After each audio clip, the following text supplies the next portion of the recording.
Mesdames et messieurs, bienvenue dans votre émission Douga, une émission du service des programmes de la radio-télévision guinéenne consacrée à votre vaillante armée.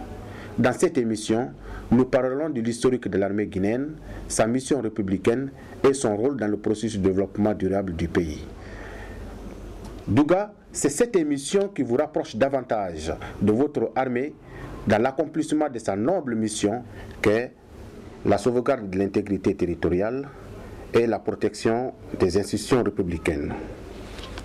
Douga, c'est cette sonorité musicale qui jadis retentissait à l'honneur des guerriers au cœur vaillant dans l'épopée du Manding. Mesdames et messieurs, je vous souhaite du plaisir à notre compagnie. Dans l'accomplissement de leur mission au service de la paix, les forces de défense et de sécurité sont exposées à des risques liés à la nature de leur métier. En Guinée, les autorités compétentes ont toujours affiché la volonté d'aider les victimes de guerre.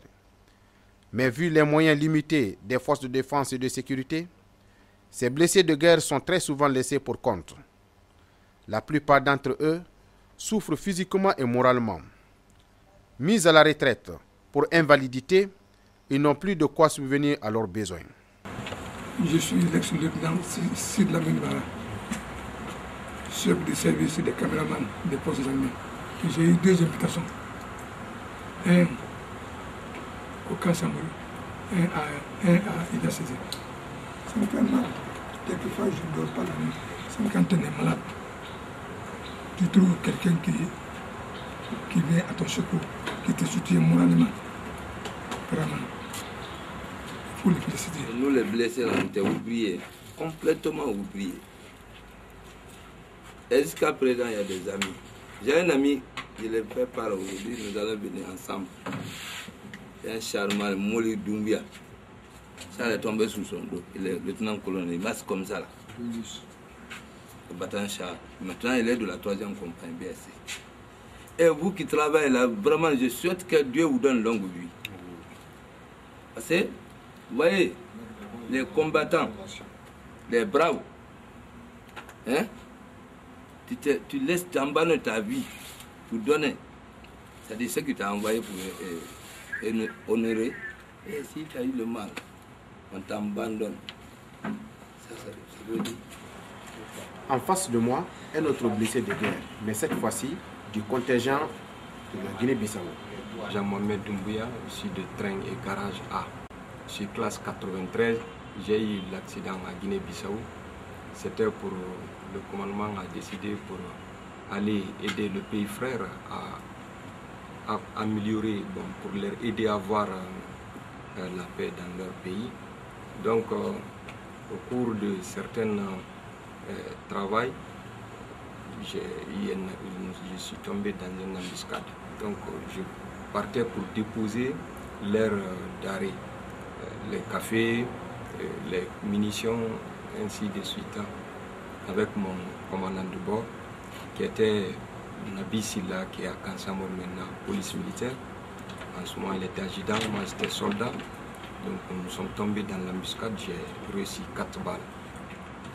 Les 4 balles, l'autre balle m'a pris sur la main ici, qui a traversé ma main, cassé la main, avec celle que je tenais, voilà.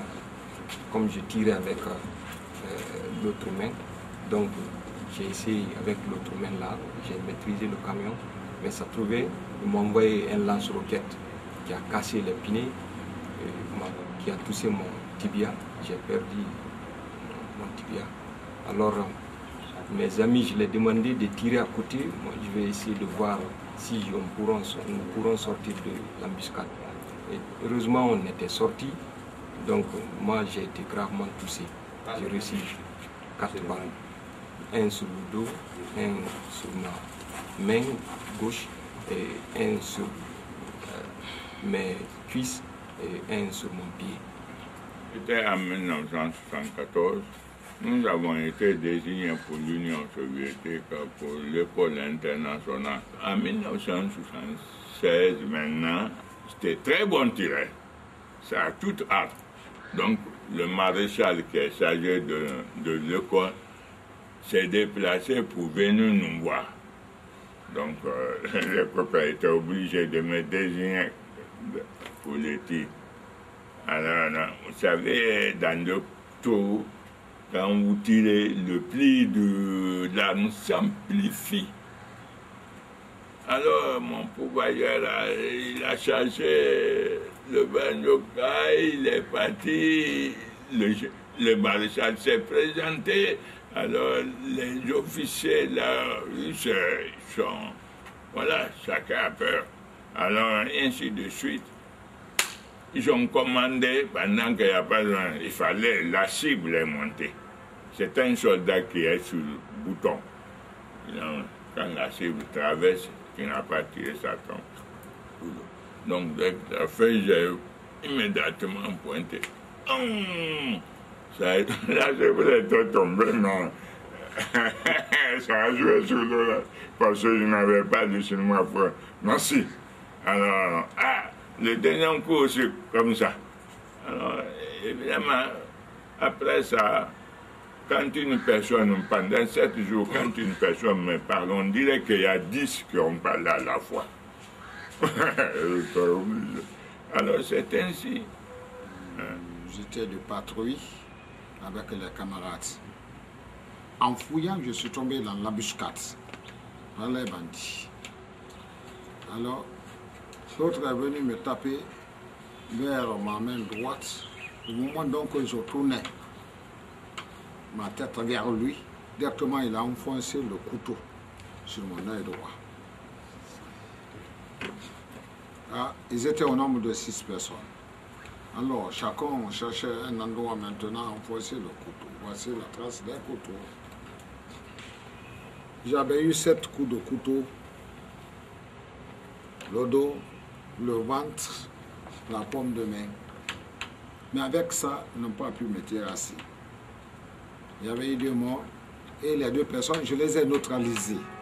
Les 2 autres ont pris la fuite. Les 2 neutralisés, je les ai déposés au camp Samori. C'est justement pour apporter une solution à ce récurrent problème qui assaille les forces de défense et de sécurité que la Fondation pour l'assistance aux invalides mutilés militaires, paramilitaires et familles a été créée et reconnue d'utilité publique par un décret présidentiel le 22 juin 2010. Cette fondation, dont le sigle FMF, a pour siège la villa numéro 49, 6 au Case Bellevue de Conakry, commune de Dixine.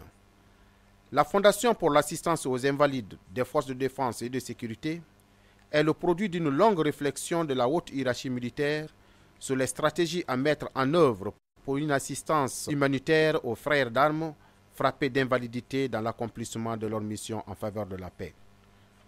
L'on se rappelle, l'armée guinéenne aux aires des indépendances a participé aux luttes de libération des peuples frères épris de paix sur le continent, notamment en Angola, au Congo RDC, au Zimbabwe, en Afrique du Sud et récemment au Libéria et en Sierra Leone. Le triste bilan de toutes ces missions s'est soldé des pertes en vies humaines, de blessés graves qui a entraîné des invalides dans les rangs des forces armées guinéennes.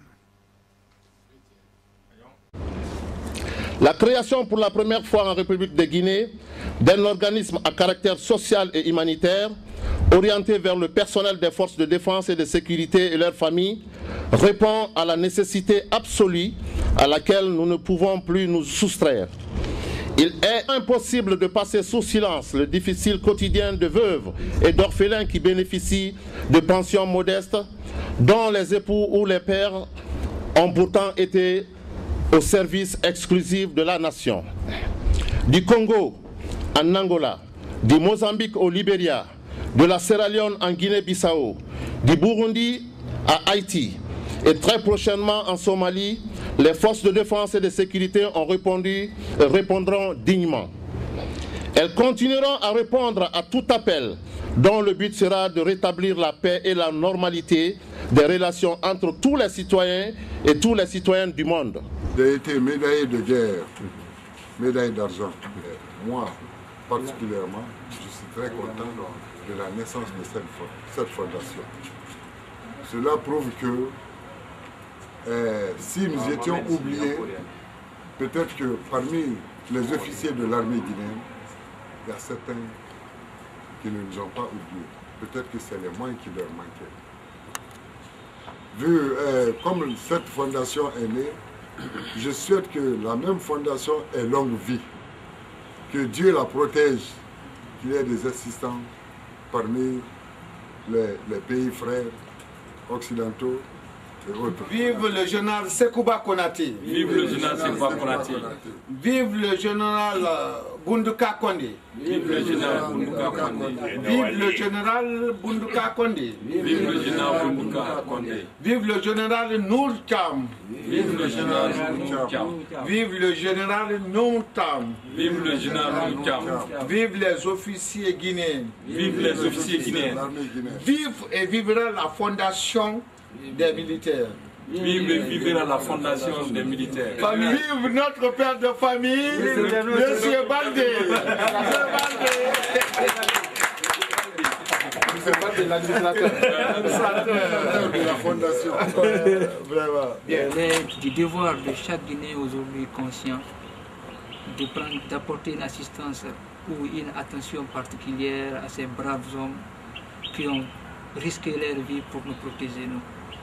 Il est du devoir alors de tout citoyen de mettre tout en œuvre pour que ces hommes qui ont fait du service public leur passion, qui risquent leur vie au jour le jour, pour que nous nous vivions en paix, pour que nous nous dormions tranquillement, pour que nous nous menions nos activités paisiblement dans le calme. Je suis sûr qu'à partir de l'instant, toutes les personnes qui vont entendre et voir les vidéos, les interventions des uns et des autres auront quelque chose qui va les pousser à réagir. C'est un objectif qu'on s'est visé. Mais pour atteindre cet objectif, il faut qu'on rappelle à certaines personnes qui ont oublié déjà ce qui s'est passé dans un passé proche. Aujourd'hui, nous parlons d'intégration africaine. 10 ans avant, nous étions envahis par tous nos pays limitrophes. L'armée guinéenne a fait une prestation appréciée par tout le monde. Mais si les personnes qui ont vendu cette image de la Guinée, qui ont fait de nous une fierté dans la sous-région du point de vue défense, je pense que ces hommes méritent une attention particulière de tout un chacun, qu'il s'agisse des militaires, d'un civil ou d'un étranger. Donc il est du droit de la Fondation d'aller vers ces personnes où qu'elles se trouvent sur toute l'étendue du territoire, de passer l'information. Comme chacun d'eux a déjà pris un engagement d'être un vecteur de transmission des informations de la Fondation pour atteindre leurs collègues, afin que ceux-ci soient imprégnés de nos démarches, de ce que nous sommes en train de faire pour eux. Ainsi s'achève, chers téléspectateurs, l'interview organisée à l'occasion des invalides militaires et paramilitaires ici présents. Le projet de restructuration engagé par la haute hiérarchie militaire ne se limite pas seulement aux infrastructures militaires ou à l'équipement militaire. Il s'agit aussi de jeter un regard rétrospectif, j'allais dire, sur le passé de cette glorieuse armée. Nous demandons à tous ceux qui ont la volonté ou qui voudraient assister à la Fondation de leur venir en aide dans la mesure de leurs possibilités. Jala makuna